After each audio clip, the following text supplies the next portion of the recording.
Boa noite, meu nome é Ariston Moreira da Silva, sou aluno do Instituto Federal de Educação, Ciência e Tecnologia do Maranhão e é uma satisfação apresentar este trabalho intitulado Circuitos Elétricos, uma análise comparativa entre a teoria e a prática. E falando na parte da introdução, a escolha desse tema, no caso dentro da contextualização, ela está relacionada à importância que os circuitos elétricos possuem para a engenharia elétrica e para o funcionamento praticamente de todas as tecnologias utilizadas atualmente, desde equipamentos domésticos até sistemas industriais automatizados. Todos dependem do funcionamento correto de circuitos elétricos compostos por elementos como resistores, capacitores, indutores e fontes de alimentação. Então, o entendimento atual da eletricidade é um fruto de um longo processo de investigação histórica e empírica.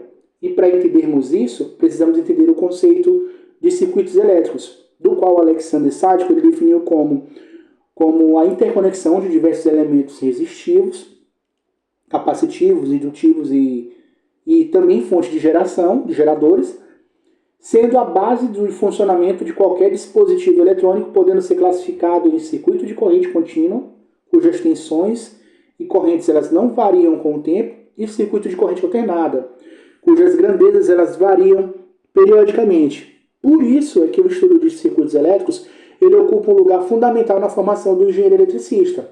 Antes de projetar qualquer sistema, é necessário compreender como a tensão, a corrente e a resistência se relacionam e como essas grandezas influenciam, no caso, no comportamento dos componentes eletrônicos. Aí, antes de abordar os conceitos mais a fundos, é importante considerar, de forma bem breve, como o conhecimento sobre a eletricidade foi construído ao longo da história. Os primeiros registros remontam aproximadamente 600 anos antes de Cristo, quando Tales de Mileto observou que o âmbar, ao ser atritado, ele era capaz de atrair pequenos objetos. Embora esse fenômeno ainda não fosse compreendido naquela época, esse foi o primeiro registro conhecido relacionado à eletricidade estática. Séculos depois, por volta de 1600, William Gilbert ele realizou estudos mais aprofundados e foi responsável por diferenciar os fenômenos elétricos dos fenômenos magnéticos. Além disso, foi ele quem introduziu o termo eletricidade, marcando um avanço significativo para a ciência. Entre os séculos XVII e século XVIII, pesquisadores como Otto von Guericke, Stephen Gray e Charles Dufay, eles ampliaram esses estudos, identificando conceitos importantes, como a condução elétrica e a existência de carga positiva e negativa. Em 1744, ocorreu um outro marco importante, como a invenção da garrafa de Leyden, o primeiro dispositivo capaz de armazenar carga elétrica. Nesse período, Benjamin Franklin demonstrou que os raios eram fenômenos de natureza elétrica, contribuindo significativamente para o desenvolvimento da eletrostática. E, por fim, em 1827, o físico alemão Georg Simon Ohm ele formulou a relação matemática entre tensão, corrente e resistência, dando origem à lei de Ohm, que até hoje é um dos principais fundamentos para a análise de circuitos elétricos e constitui uma das bases dessa pesquisa. E essa evolução histórica demonstra que o conhecimento sobre eletricidade foi construído gradativamente ao longo dos séculos. Isso serviu de base para o desenvolvimento das leis e modelos matemáticos que utilizamos atualmente na engenharia elétrica. Após compreender a importância dos circuitos elétricos e conhecer também a evolução dos estudos sobre a eletricidade, surge uma questão fundamental que motivou o desenvolvimento dessa pesquisa. Embora as leis de Ohm e de Kirchhoff sejam amplamente consolidadas na literatura e utilizadas diariamente em projetos de engenharia elétrica, os circuitos reais são montados com componentes comerciais, que apresentam tolerância de fabricação e estão sujeitas a limitações dos instrumentos de medição. Perante este enquadramento, surge a seguinte pergunta de investigação: até que ponto os valores de corrente, os valores da corrente e da tensão que se obtém experimentalmente em circuitos R e em circuitos RC, montados com componentes comerciais e medidos com instrumentação de laboratório, corroboram os valores que se calculam pelas leis de Ohm e Kirchhoff, e quais as fontes dos maiores desvios? Responder essa pergunta foi o principal objetivo deste trabalho e orientou todas as etapas da pesquisa, desde o planejamento dos experimentos até a análise e a discussão dos resultados.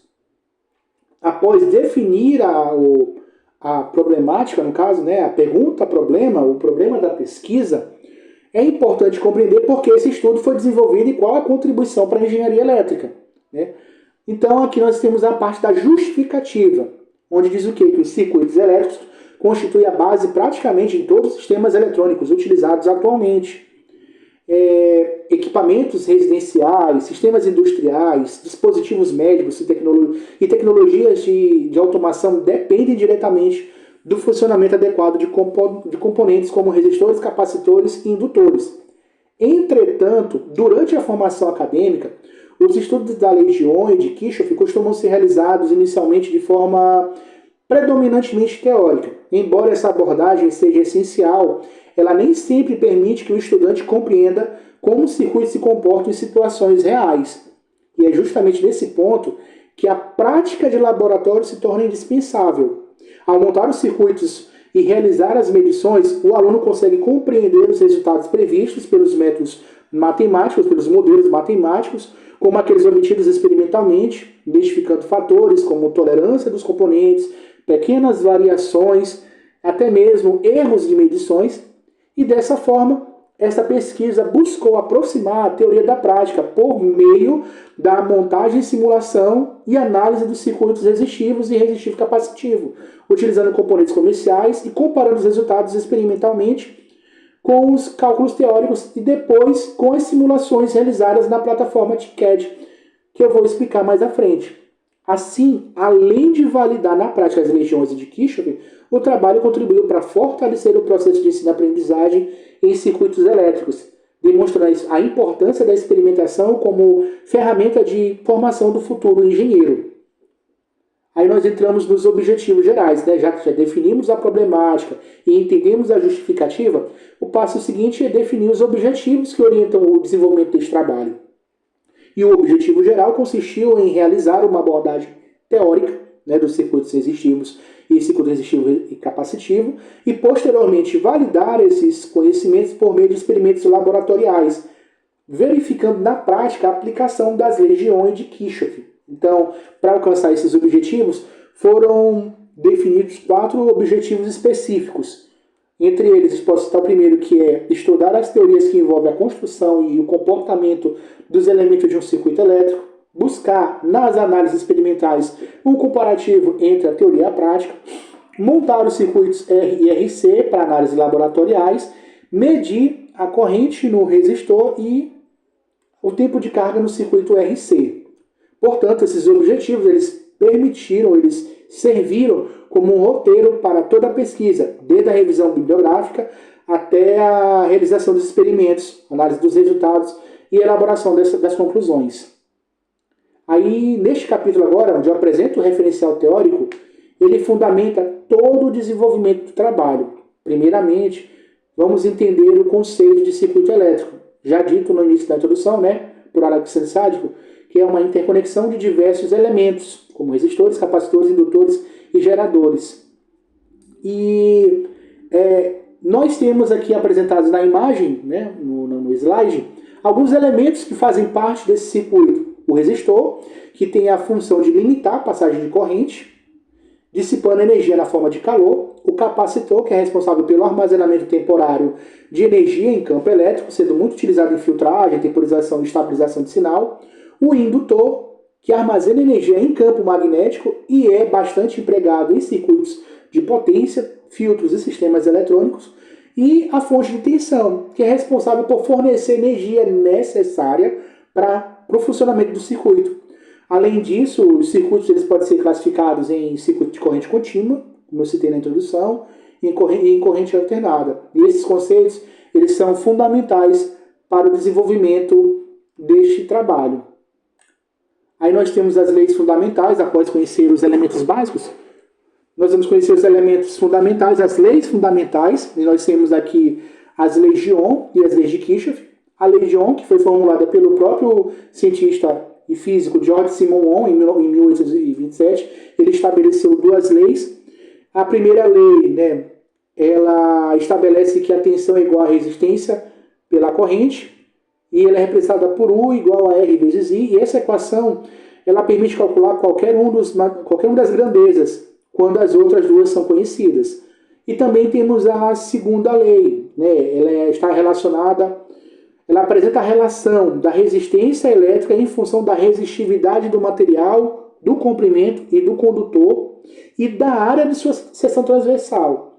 Essa expressão ela demonstra que a resistência depende tanto do material quanto das dimensões físicas do condutor. E aí nós vamos também agora comentar sobre a lei de Kirchhoff, que diz o quê? Ele foi formulada por Gustav Kirchhoff em 1845 e ele estabeleceu duas leis. A lei dos nós, ele afirma que a soma das correntes que entram é igual à soma das correntes que saem desse nó. E isso representa o que ele é chamado de lei da conservação de energia. E tem a segunda lei, que é a lei das malhas, que afirma que a soma algébrica das tensões de qualquer malha fechada ela é igual a zero, sendo consequência da conservação de energia. Então essas leis, elas constituem a base praticamente de toda a análise de circuitos elétricos, independentemente de sua complexidade. Aí, por fim, apresenta os tipos de circuitos utilizados como base nesse trabalho. O circuito mais simples é o circuito puramente resistivo, composto por uma resistência e uma fonte de tensão, e nesse caso a gente vai aqui validar diretamente as leis de Ohm. E o foco principal deste estudo, que é o estudo resistivo capacitivo, formado por uma fonte de tensão, um resistor e um capacitor. E nesse circuito, o capacitor ele não carrega instantaneamente. O que acontece?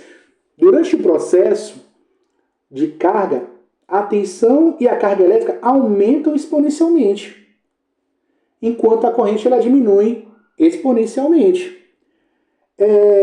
Também são apresentados outros conceitos. O conceito importante este, que é a constante de tempo, ela está relacionada ao produto entre a resistência e a capacitância, e essa relação ela vem por meio da análise de equações diferenciais. E o que seria de fato essa constante de tempo?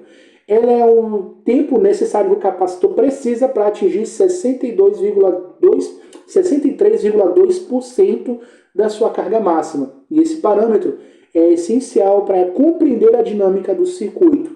Aí nós também temos os circuitos complementares, né? Só para fundamentação teórica, que são os circuitos RL, LC e RLC, também conhecido como circuito ressonante, que resultam em equações diferenciais de segunda ordem por haver elementos armazenadores, no caso, mais de um elemento armazenador no seu circuito.